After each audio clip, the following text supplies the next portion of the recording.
There was something sour in the air. Like the earth had ruptured over something that had been fermenting for a very long time. Hey, did you guys ever learn to swing dance?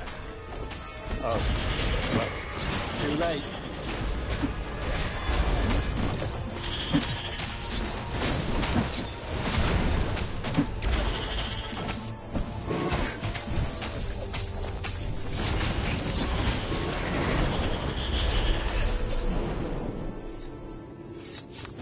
Renato felt wrong all over. He could feel an almost palpable sickness in the air. And if the land could have tumors, they would look like these monstrous crystals. The forest was quieter than it had been. There were insects, a few birds, if you didn't count the ravens. Renato smelled sick animals and dying. No help. Getting a bad feeling about this. Renato thought. Maybe Lapina was right. Maybe he should have kidnapped Zenobia instead of coming here. As he held the radiant icosahedron, Renato felt queasy, like dozens of tiny worms. Tell you what, said Lapino. I'll take it to the observatory. You attack the Imperial outpost. The Imperial outpost was a vital communications node. Taking it could shatter the Empire's ability to coordinate. And it would be full of secret plans and maps and maybe even rebel prisoners. It was a good target for a hero like Renato. But what if Lapino lost the core to the Empire? That could be a good thing, couldn't it? Was Renato ready to take that risk? Maybe it was better if he brought the core to the scientists himself.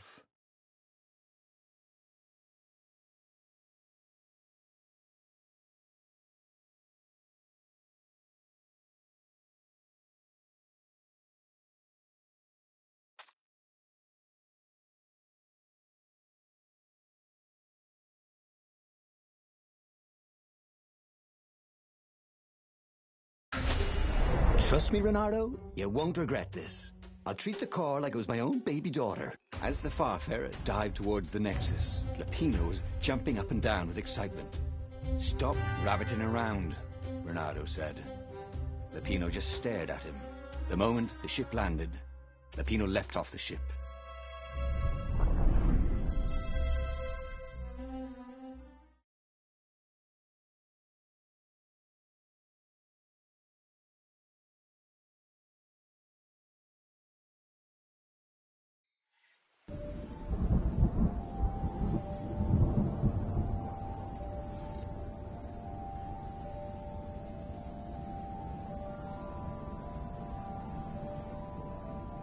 As Lapino vanished into the wilds of the Nexus, Renato vaguely remembered Lapino had a baby daughter, didn't he? And he told her mother he was going out to get some Easter eggs, and he'd never come back. But Renato was relieved not to carry the core anymore. He was already feeling better. And who knows, maybe this time Lapino would get it right. And if Renato could take the outpost, he'd have access to all the Empire's communications in the sector. Right?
There were a lot of shiny, smooth, curved with leather, buckles, and kind of smelled,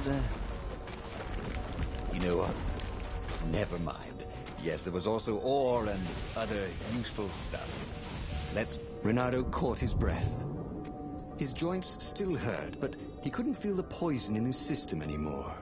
He'd let the armature slip out of his hands to save his friend Lupino. Of course he had to let Lupino take the core. The rebellion needed every man doing his duty. And the rabbit would be no good taking on an Imperial outpost, right?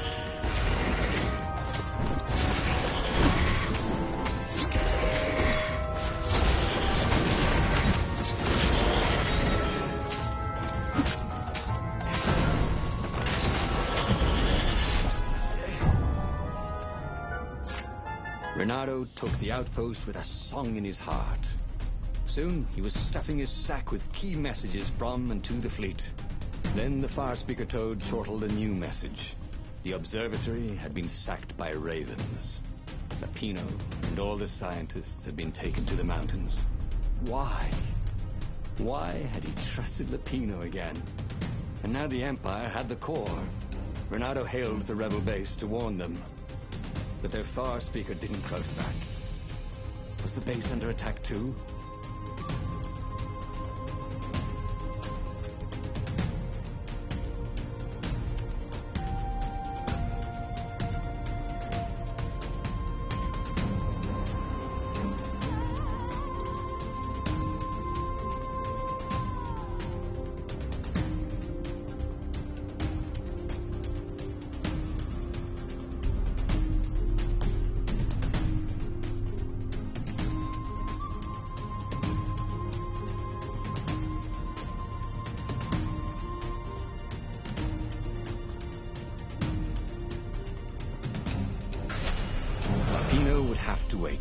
The core would have to wait.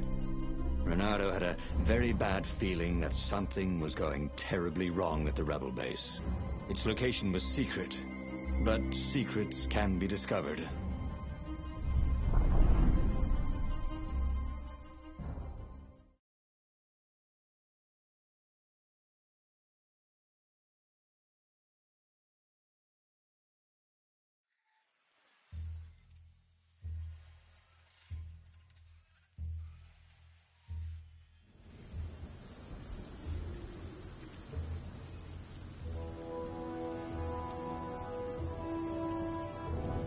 There were Imperials everywhere in the ruins, and dead civilians. The Ravens were killing everything in sight. Renato was relieved to see no rebels among the dead. Maybe the secret base was still secret, but there were huge burn marks on buildings. What monstrous weapon was the Empire using here? The core had great power. Had they harnessed it somehow, even though they didn't have the armature?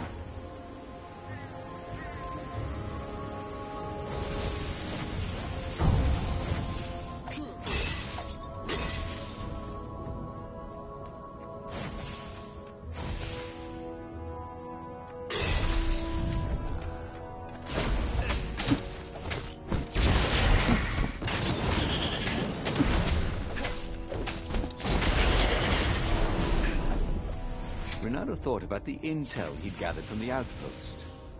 Who would he bring it to? Who even had time to read it?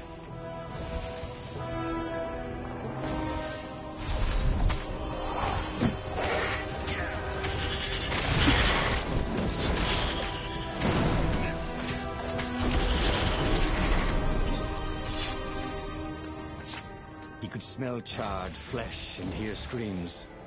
The ruins were on fire. The Ravens had rigged up the core as some kind of burning ray. They wouldn't need to know the secret location. They were burning everything. It was killing them too. Their black feathers littered the path. He would have to take the core from them. It was the last thing he wanted to do.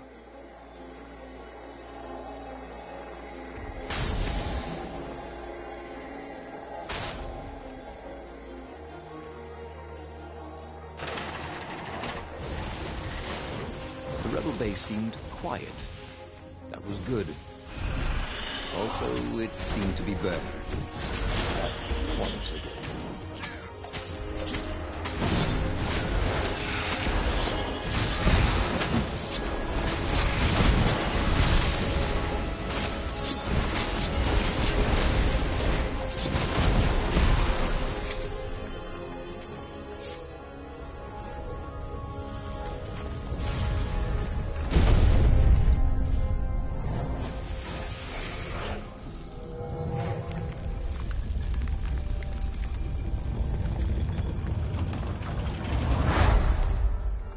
As the last raven fell, Renato felt worse than he ever had. The core was killing him, again. The council members cautiously came out into the smoke. "You saved us," croaked the speaker. They would put the weaponized core deep in a cavern, she promised, where its poison could harm no one. They would heal him if they could, she said. No, it's a weapon now. We need one. I'll lead the charge. "It will kill you," croaked the speaker. "I guess it already has," Renato said. She bobbed her head gravely. "When all this is over," she said, "we'll name our new capital city for you." He flew towards the Imperial fleet, a myriad ships in disciplined formation, waiting for the signal to destroy the rebellion forever. Behind him, the rebels were charging. If he failed, they would die. And so the final battle began.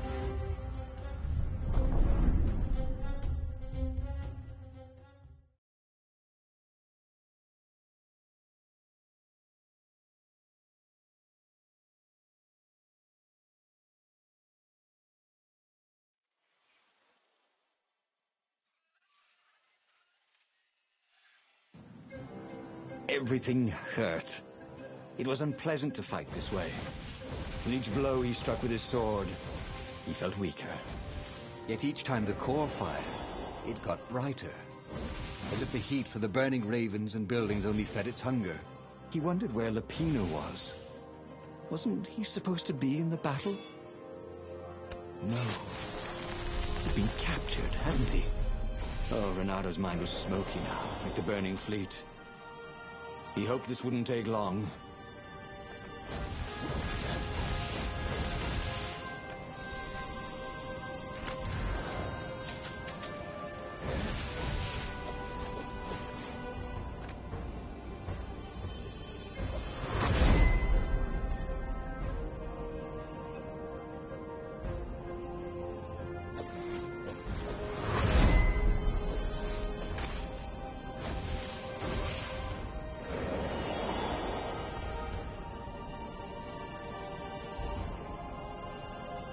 Reynardo-opolis.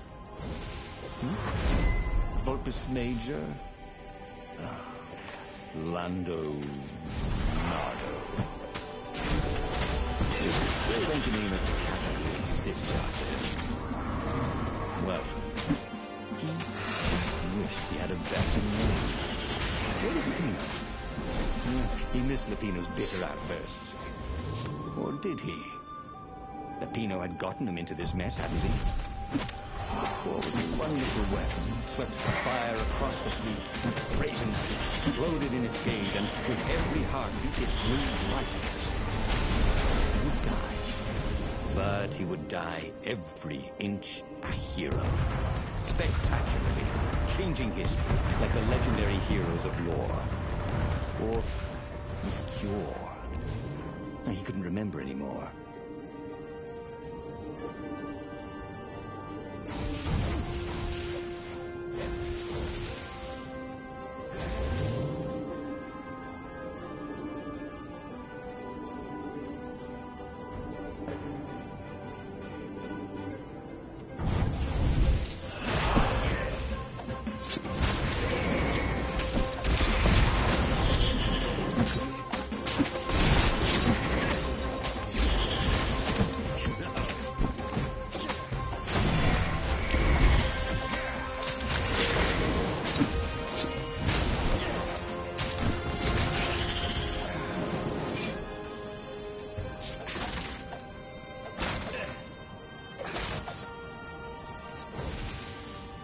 Renato fell to his knees. The Emperor's bodyguards were lined up before his ship. Fierce ravens, all. And Zenobia. She was conjuring. He could not take another step. All he could do was fire the core. The ravens, Zenobia, the ship, all burst into flames, disintegrated, and blew away. So they had one, after all. The core grew brighter, He shielded his eyes, but he could still see it through his sleeves and through the flesh of his arm. And then he felt heat as the fire grew to consume both fleets. And then he felt nothing.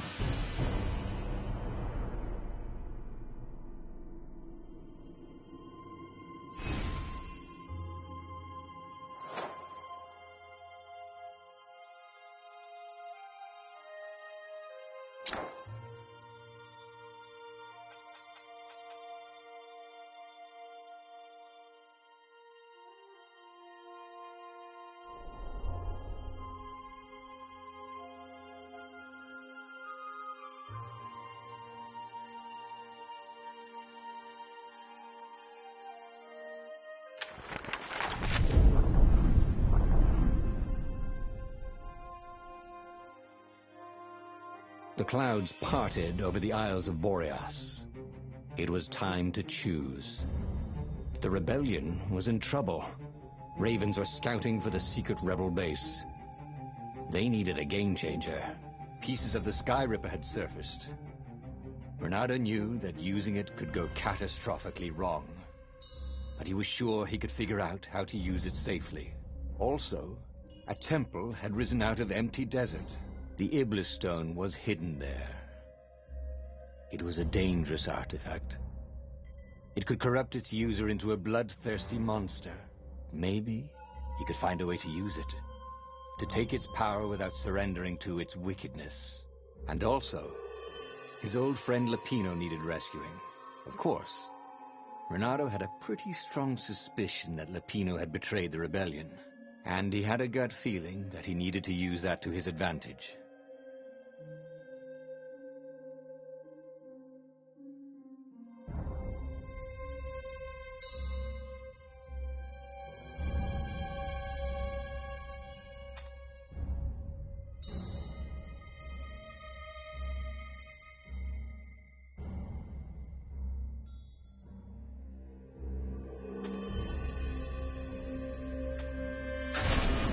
Every child knew about the Sky Ripper.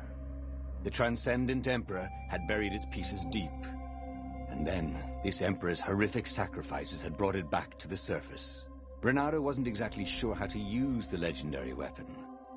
But surely, there must be some way to do it without provoking another catastrophe. Had he, somehow, summoned the long-lost components of the legendary weapon out of the deep places of the Earth? It was more than Renato could fathom. But if he could find a legendary weapon, he would use it.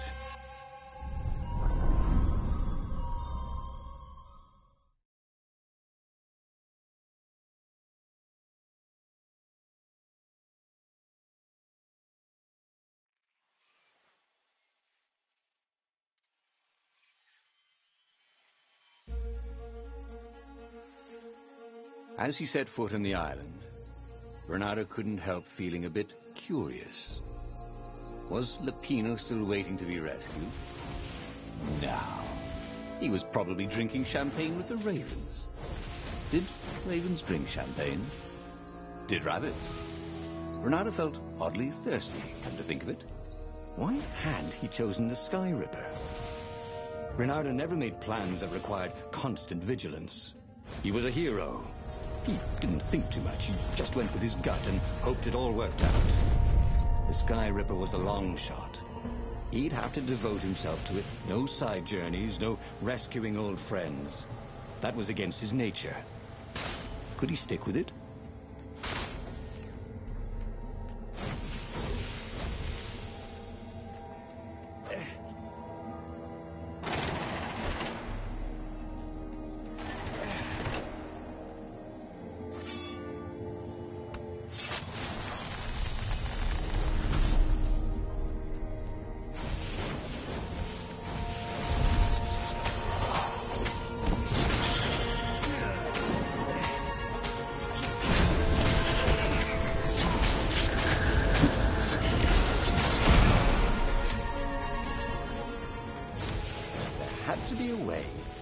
Sky Ripper without causing a catastrophe. Why? Maybe it's always dangerous, he imagined Zenobia saying. Always the voice of reason, that one. Well, there had to be a way to use the Sky Ripper, because not being able to use it was boring. So there.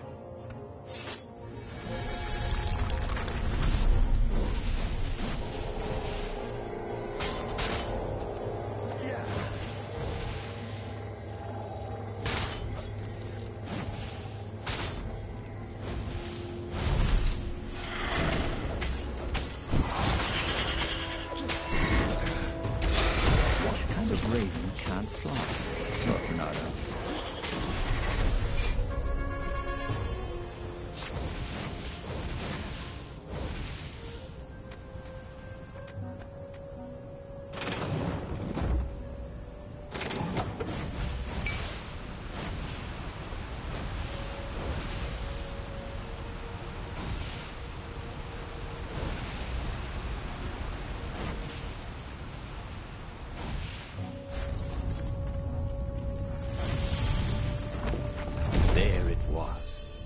Sky Ripper's armature. The stuff that dreams are made of. Engineers' dreams, anyway. The device was intricate. No one alive had the skill to make a thing like it. How was it part of a weapon at all? He'd have to ask a scientist.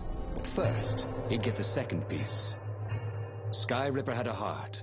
A core that had come to rest on the next island. Well, there was another island he could reach. Zenobia had just invaded it with her father's Raven battalions. She must be encamped there still. But fighting Zenobia now, that made no sense at all. He'd already sacrificed one friend to get this armature, was it? He didn't need to hurry to face her. She would find him.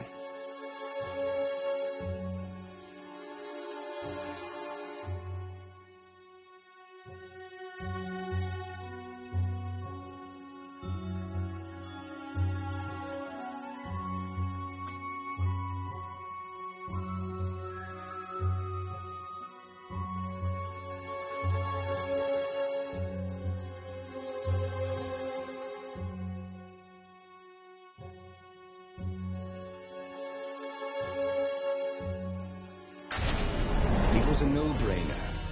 He'd sacrificed his old friend Lapino to get the armature. And the armature was useless by itself, only a series of coils and wheels. War demanded sacrifices, and he would make more before the end. He would have to choose the greatest good, no matter how much it cost him. Zenobia. Well, he would see her.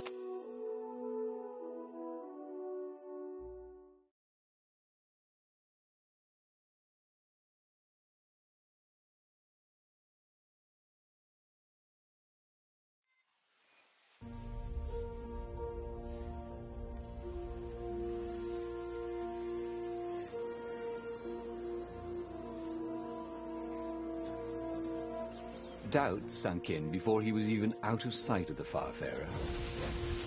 Why had he chosen the Sky Ripper? It was the sort of path he'd always avoided. The path of responsibility, of seriousness. Had he grown up? He didn't feel grown up. He'd made this decision from his gut, like he always did.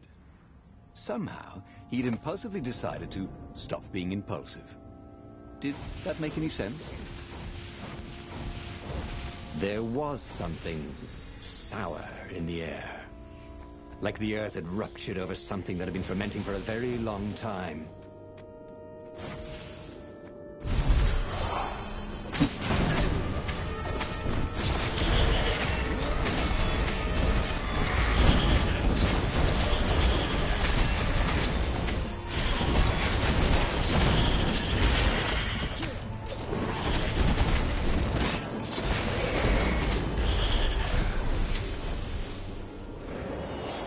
There were fewer and fewer trees. There were only these huge crystalline growths. Had those been here before? He no longer heard birds except for the feverish cawing of the ravens when they attacked. He couldn't smell the small animals of the forest, the mice and rabbits. Where had they gone? He was getting hungry too. This was an unhealthy place to be.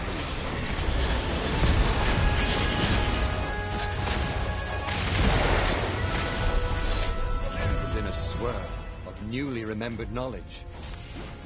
needed to focus.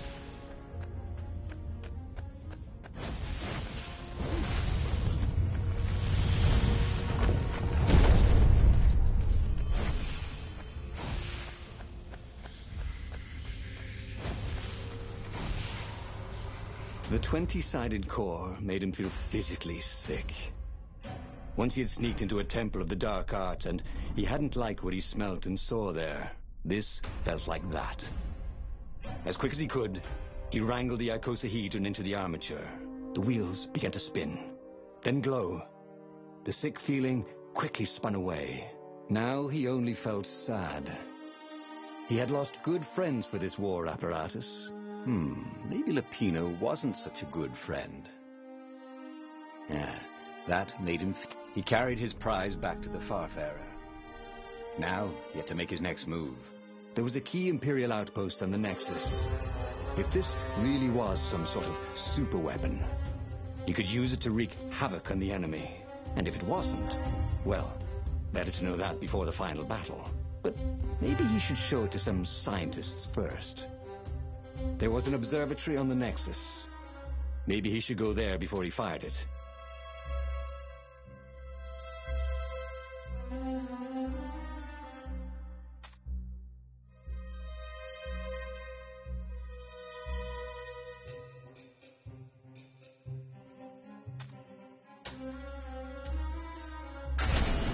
Well, of course. If you've just assembled a weapon out of legend that can exile gods from the world...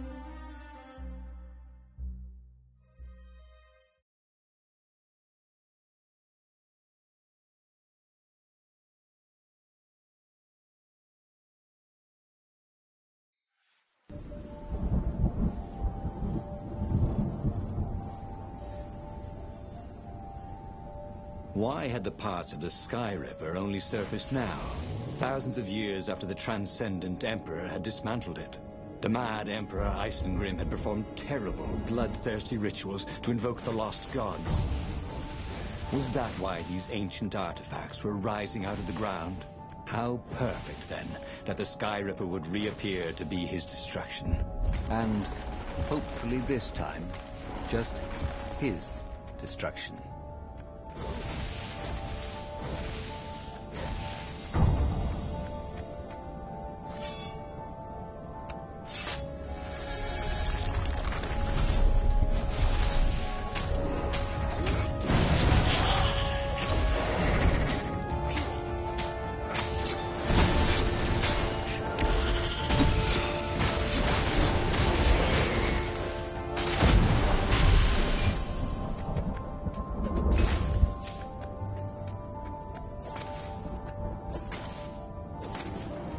Legendary weapon was exactly what the rebellion needed.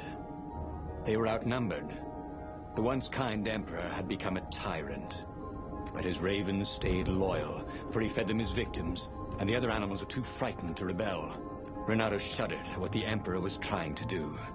To bring back the lost gods, a black harvest, the Black Sun? No. He would stop that toad, no matter what the risk.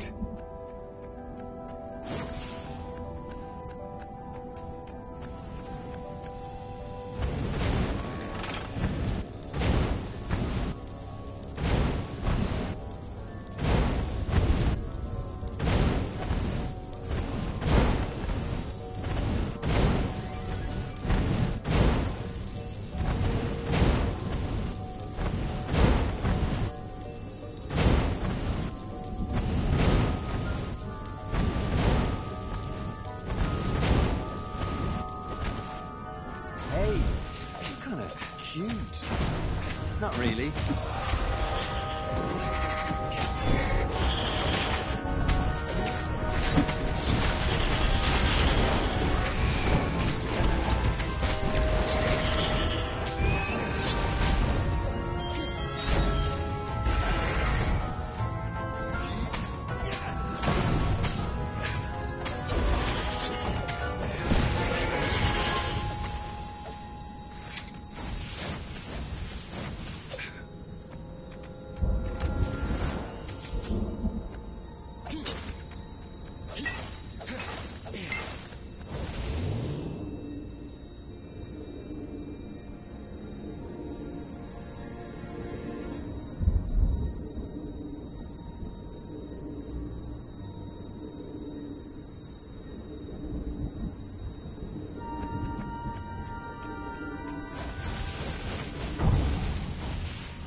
Renato was thrilled. The scientists seemed to think he'd put the Sky Ripper together right. But one Toad was worried. At least go see Calaveras. Yeah, said the worried Toad. He knows more than anyone else has forgotten about the Transcendent Emperor. If anyone could tell him how to use this weapon safely, it would be Calaveras. It was he who had told Renato how to find it in the first place. But maybe he had to give up on using it as a weapon. Maybe he had to go to the secret rebel base and ask the generals there what he could do with a weapon that he dared not use. One way or another, there had to be a safe way to use it.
On the way to the ruins of the city of Ubar, Renato had plenty of time to ponder what the Toads had said. Strings and holes and something called anti-stuff. Well, he didn't understand any of it, but it made him nervous. Renato would hear one metaphor and decide the Sky Ripper was safe, and then another, and worry it was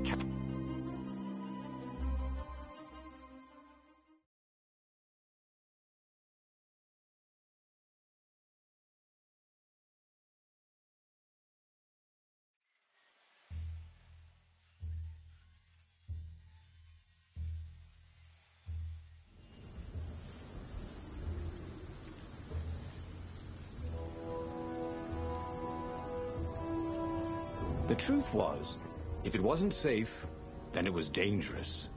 They couldn't use it. He'd found the Sky Ripper for nothing. He should have rescued his friend Lupino. Oh, he should have confronted Zenobia. He had nothing but his sword. But maybe the Council would have an idea?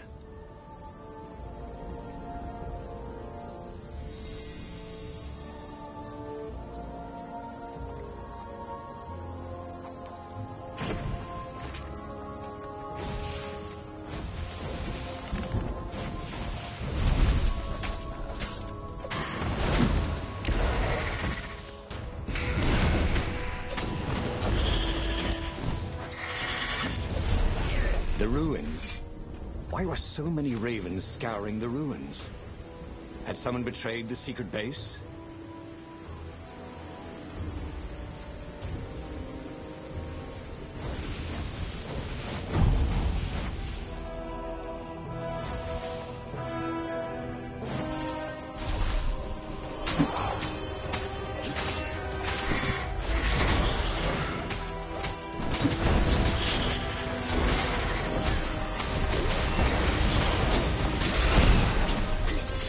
The rebellion was in trouble.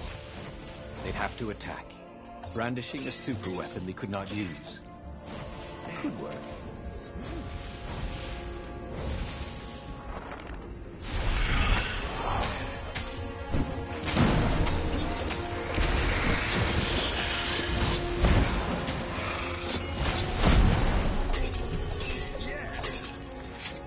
A raven cawed, "There he is!" And they ran away, cawing. They knew he had the core, didn't they? And they were afraid of it. Little did they know, he couldn't use it. Wait, if they didn't know he couldn't use it...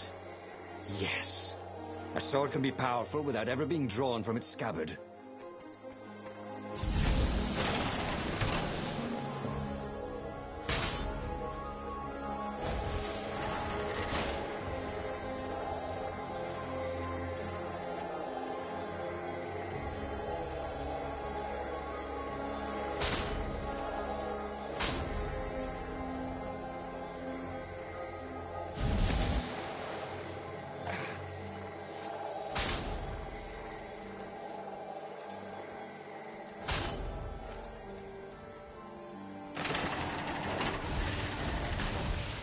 long stairs. So he was close to the rebel base. He was on fire. So far, so good.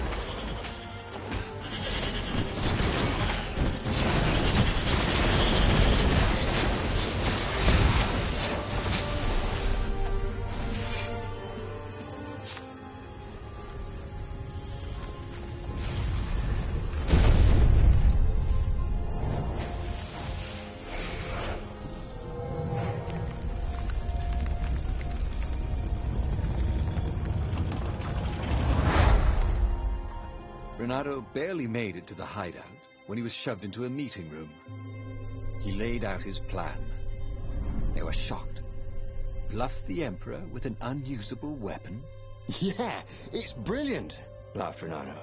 He keeps sending ravens, none of them come back. How does he know it's my sword? I suppose there's no harm if it fails. Take the Sky Ripper into a firing position, Croaked the speaker. I shall attempt to hail him by far, Speaker. It was a huge bluff. Renato had no cards to play. Just a weapon that could maybe destroy everything he hated and everything he loved. Could he be sure it wouldn't work? No, of course not. Of course the Emperor couldn't be sure it wouldn't work, and he must believe in ancient weapons if he hoped to bring back the lost gods, right?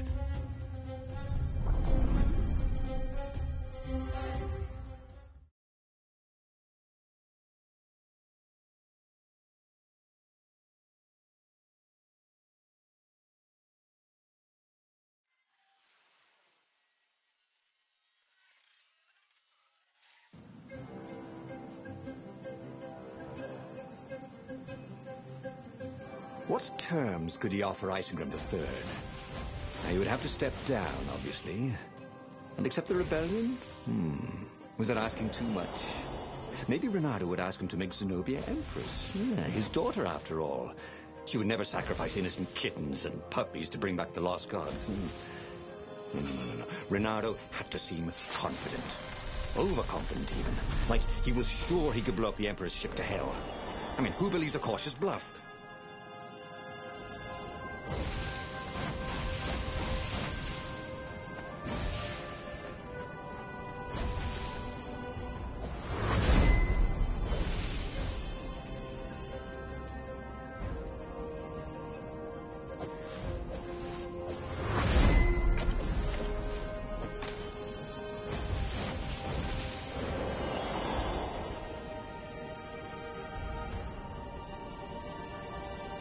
Oh, it was strange. Fighting to place a weapon he could not use. But he could end the war tonight with just a threat. So much more humane than destroying a ship or an entire fleet. And then he would destroy the Sky Ripper in case some other adventurer was tempted. You never knew how some of these other plots. Soon, it would all be over. Where's that close to you?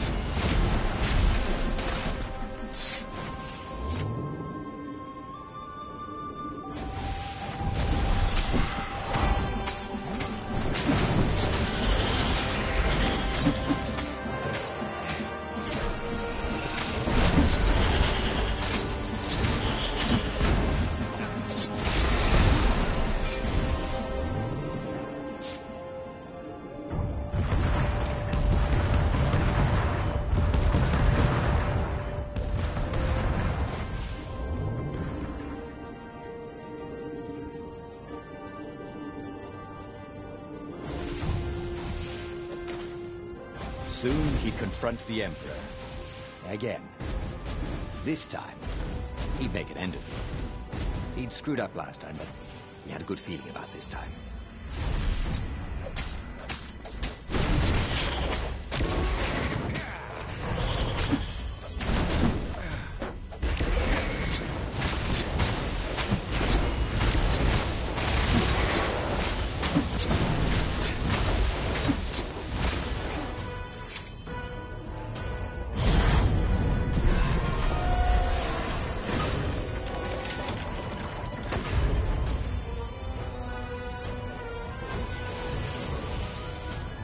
He set up the Sky Ripper and let it warm up.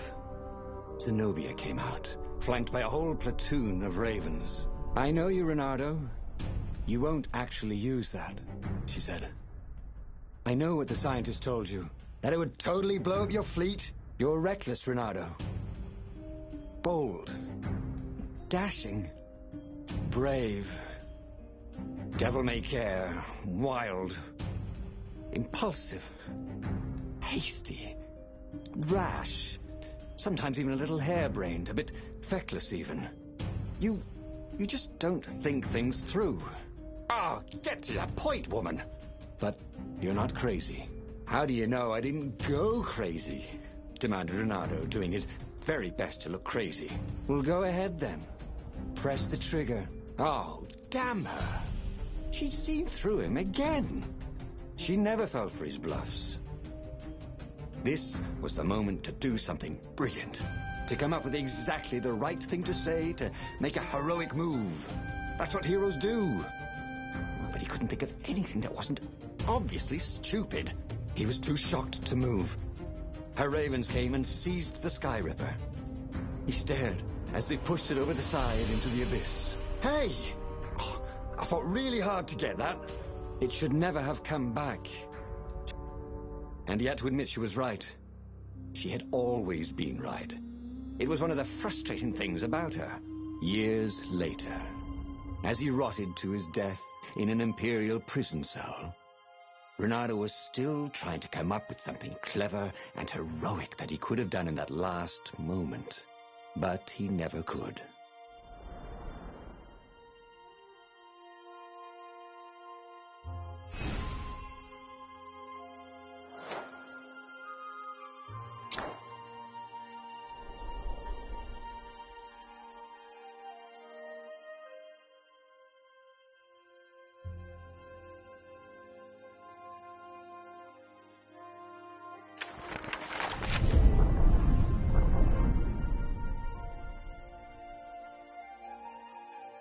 The clouds parted over the Isles of Boreas.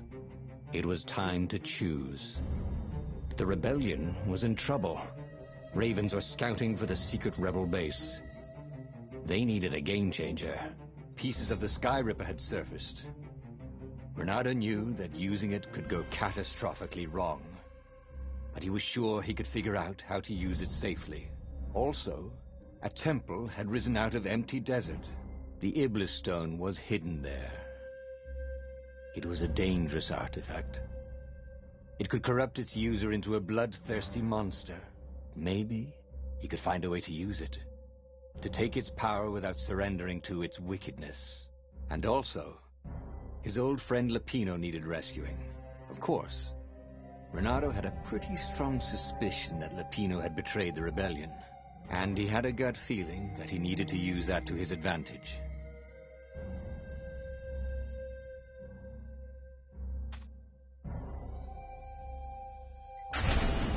Every child knew about the Sky Ripper. The transcendent...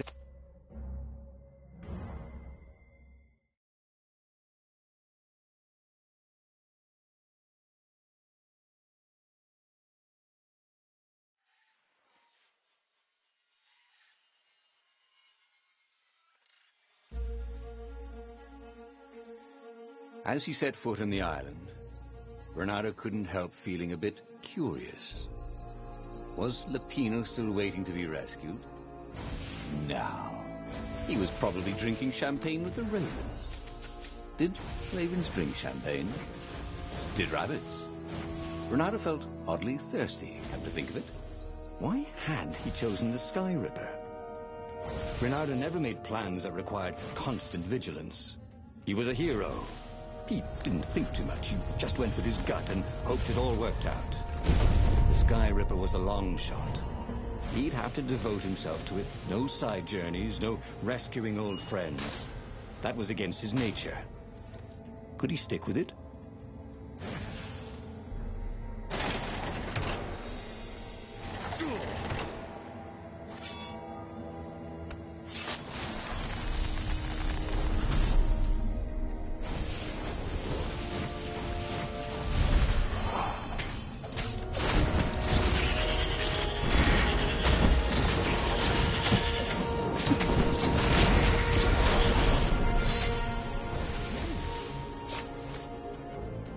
To be a way to use the Sky Ripper without causing a catastrophe. Why? Maybe it's always dangerous, he imagined Zenobia saying. Always the voice of reason, that one. Well, there had to be a way to use the Sky Ripper, because not being able to use it was boring. So there.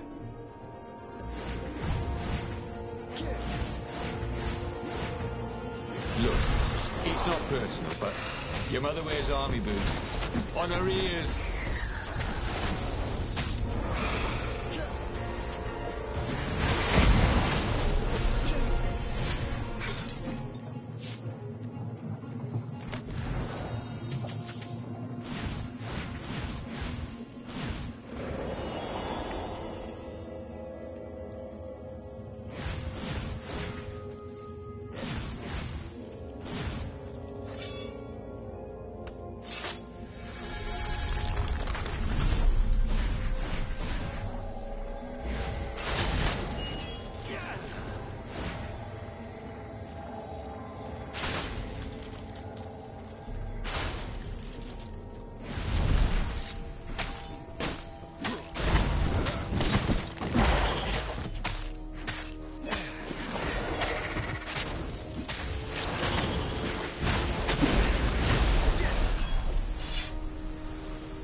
Sky Ripper's armature. The stuff that dreams are made of. Engineers' dreams, anyway. The device was intricate. No one alive had the skill to make a thing like it.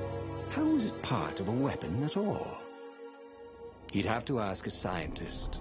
But first, he'd get the second piece. Sky Ripper had a heart. A core that had come to rest on the next island.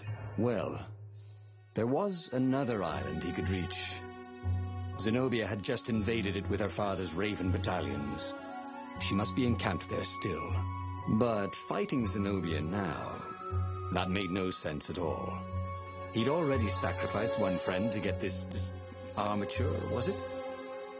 He didn't need to hurry to face her. She would find him.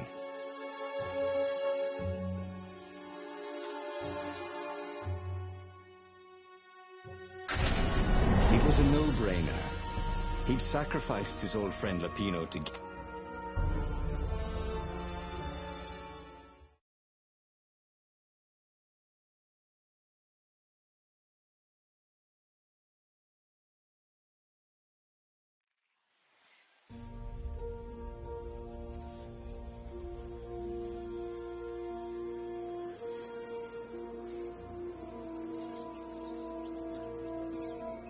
He looked up at the old trees around him. They were so big, so old. They'd been there before he was born, and they'd be there after he'd passed into legend. Was he confronting his own unimportance? What had got into him? He was no philosopher. Anyway, who cares? He was plenty important. He was a hero, and soon he'd prove it.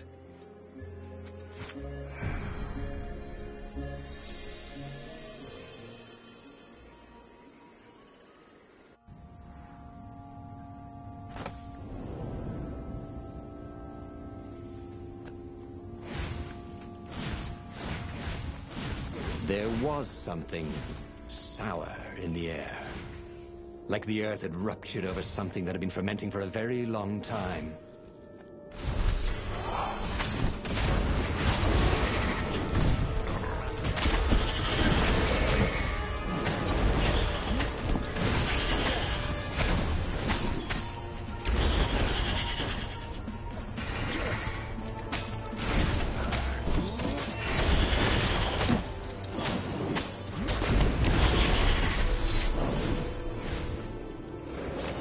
There were fewer and fewer trees.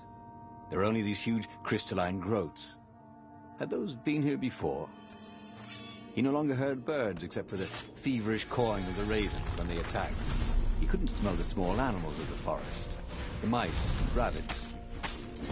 Where had they gone? He was getting hungry, too. This was an unhealthy place to be.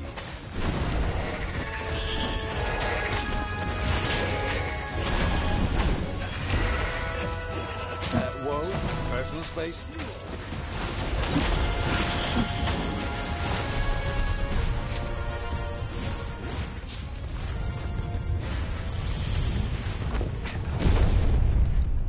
The 20-sided core made him feel physically sick. Once he had sneaked into a temple of the dark arts, and he hadn't liked what he smelt and saw there. This felt like... He carried his prize back to the Farfarer. Now, he had to make his next move. There was a key Imperial outpost on the Nexus. If this really was some sort of super weapon, he could use it to wreak havoc on the enemy. And if it wasn't, well, better to know that before the final battle. But maybe he should show it to some scientists first. There was an observatory on the Nexus. Maybe he should go there before he fired it.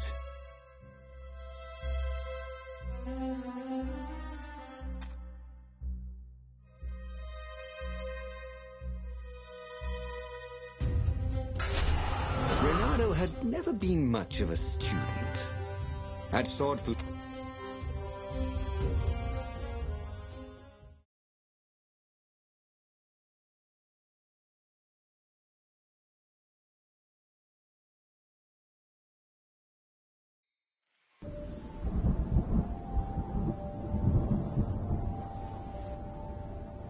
As he set out down the path, Renato wondered why the parts of the Sky River had only surfaced now, thousands of years after the Transcendent Emperor had discarded it. This Emperor, Isengrim III, had performed terrible, bloodthirsty rituals to invoke the lost gods. Perhaps that was bringing up lost artifacts. How perfect that the Sky Ripper would reappear to be his destruction. And hopefully this time, just his destruction.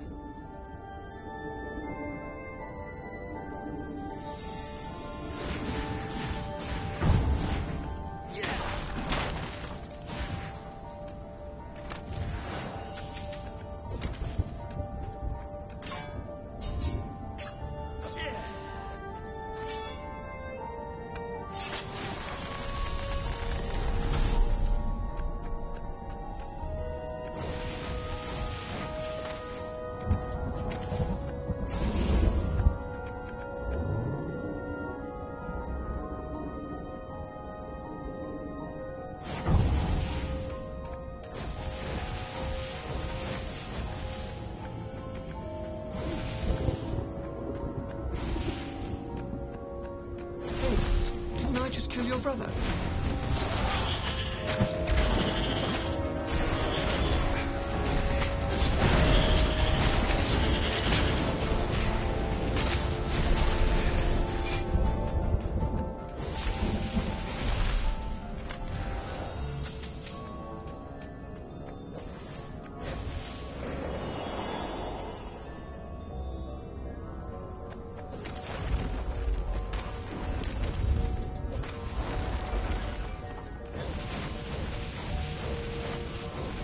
Was tired.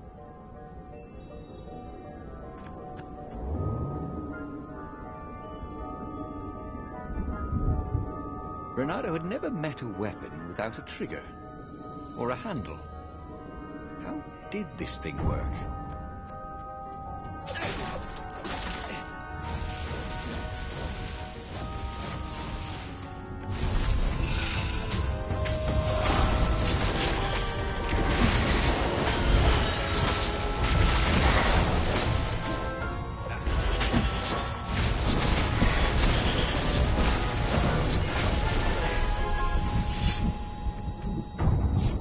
Sky Ripper was making a whining noise now, and its wheels were spinning so fast he could no longer see them. Renato had a thought. Please? He asked. The Sky Ripper began to glow. Yeah, sure it will, cracked Renato. Pull the other one. If you don't trust me, go see Calaveras. That sounded sensible.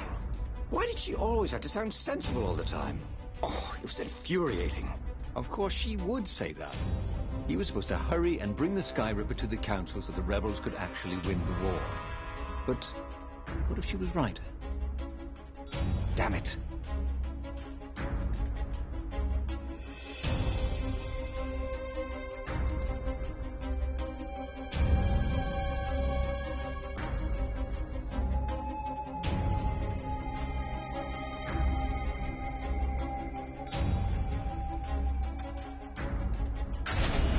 Zenobia was so frustrating. If she...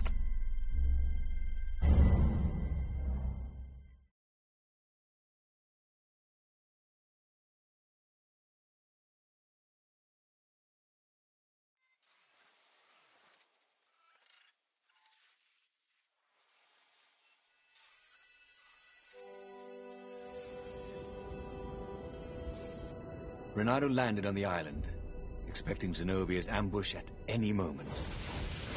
God, after all these years, she still drove him crazy.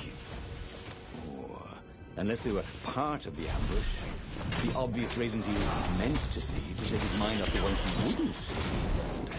There did seem to be a lot of ravens around here.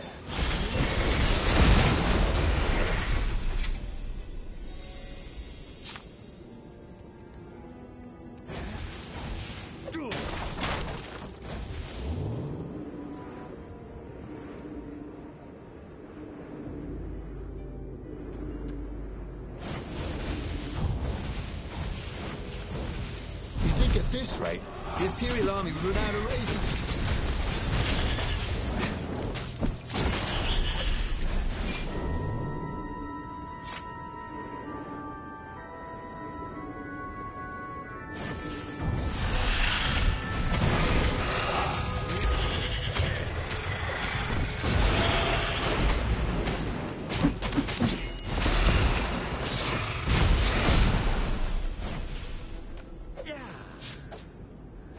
Zenobia's ambush never materialized.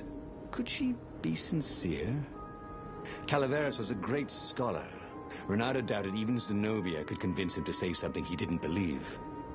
And if he was working for the Empire, he'd never have told Renato of the Sky Ripper in the first place. He would listen to the wise old tale, but that didn't mean he had to agree.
To his alarm, Renato realized that the rebels had no way of knowing he had a powerful new weapon. He might set...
Calaveras examined the Sky Ripper eagerly.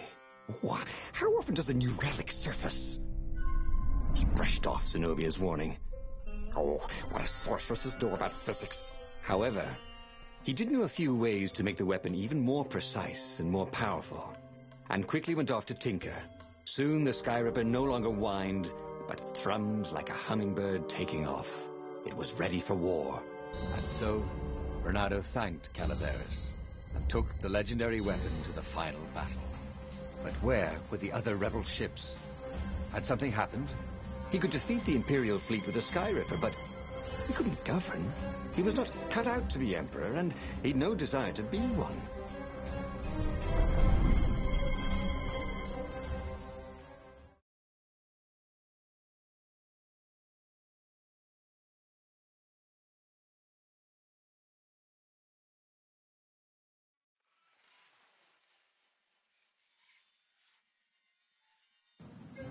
There were a few rebel ships here and there, but there was no organization to the battle. Where was the Council flagship? Something had gone terribly wrong. But he had the Sky Ripper, and the Ravens had nowhere they could hide.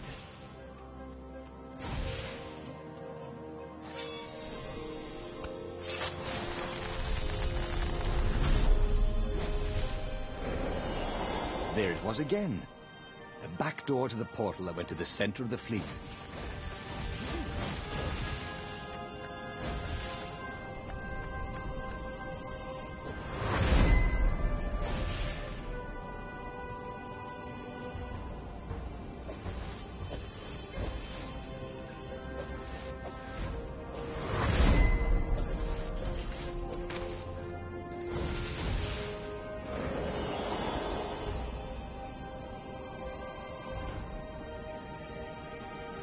Council speaker was on the deck, bleeding. Why was she even here?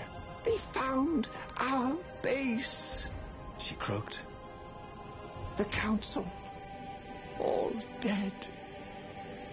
We must surrender.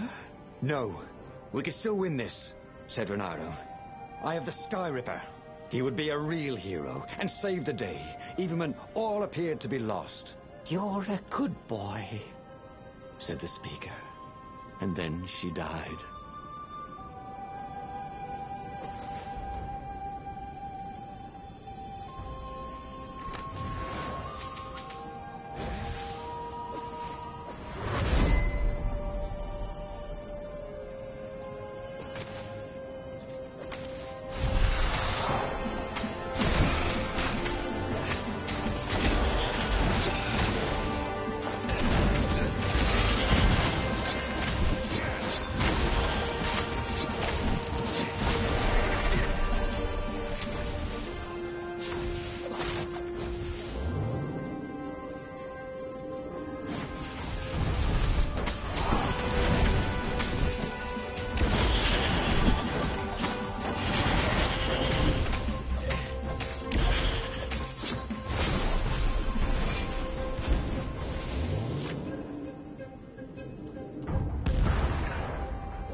Fired the Sky Ripper. With a tremendous whoosh, the Emperor's flagship went up in flames. And for good measure, he played the beam around it, setting all the other nearby Imperial ships on fire too. And he watched them burn, See? He could use the Sky Ripper safely. The few remaining rebels gave a cheer, and then they stopped cheering. There was a hole in the air, a blackness like a tear in a parchment. Wind was blowing into it, widening it. It grew larger. Crates were falling off ship decks, upwards into the hole, and the world itself seemed bent, like the reflection on a curved mirror as it poured into the ravenous hole. He guessed that somewhere behind that ever-widening hole were gods that had long been exiled. But it didn't really matter. Time was done for here, and soon it was.